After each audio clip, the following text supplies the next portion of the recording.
kalloo jiruusi malee hin taane kalloo jiruusi malee barbaada keessee lookoo hunkuutoo gidee okkee sana fuudhi hirkoo dagalee dhiiteenaan bariitu bontoo sirkaaddu malee dhiiteenaan bariitu bontoo sirkaaddu malee.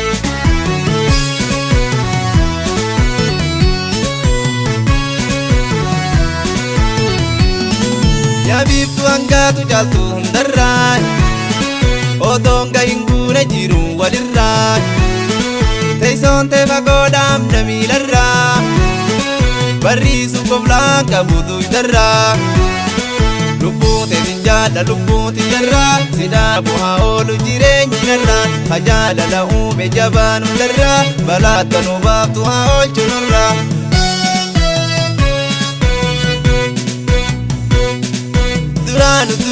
Duraanu jiru waadeenaa beelee aanni tiroo dhabbaadde gattaa'ee gachiisetti ilaale ammaan firra beekee awwaanna sakaale dhibee jaalalaatiin duraan fi wallaale na heerumtu kootu si fuudhaan qajeele sirraa hin sigaale.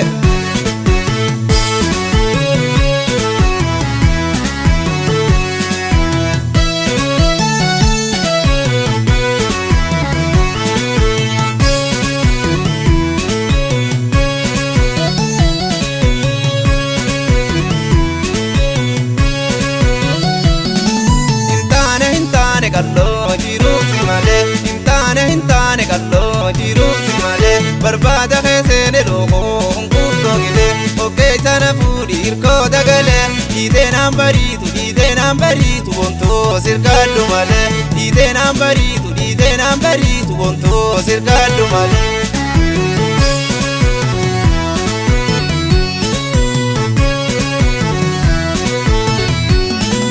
Ani sin barbaadu taanii ati sin barbaadin kaanii dhugaani si jaalla kalloo qaalii dhibee jaalalaate na gargaari sin jaalla lubbuu ko dhugaadhaani wayaa darbuun oolu si dhabnaani kophaatu jingadhe ayyaayaani dayooto na kootu dawaadhaani.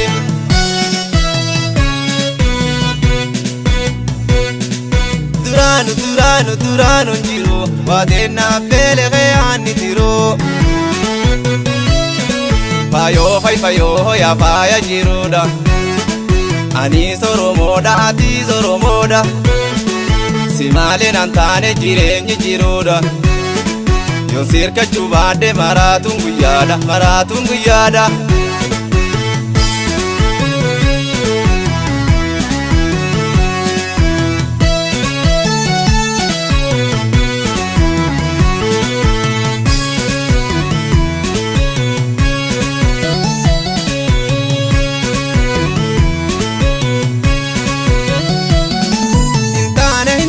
Kalloo jiruusi malee hin taane kalloo jiruusi malee barbaada keessee lookoo hunkuutoo gidee okkee sana fuudhi hirkoo dagalee dhiiteenaan bariitu bontoo sirkaaddu malee dhiiteenaan bariitu bontoo sirkaaddu malee.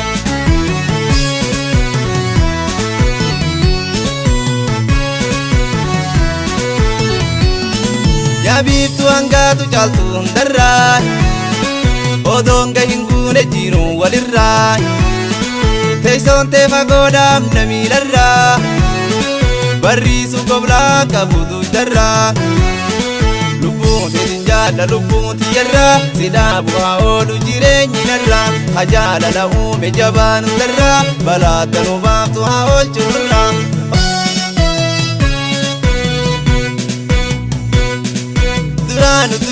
Duraanu jiru waadeenaa beelee aanni tiroo jaalalti tee buute na waadde garaa sammuu shirna goota.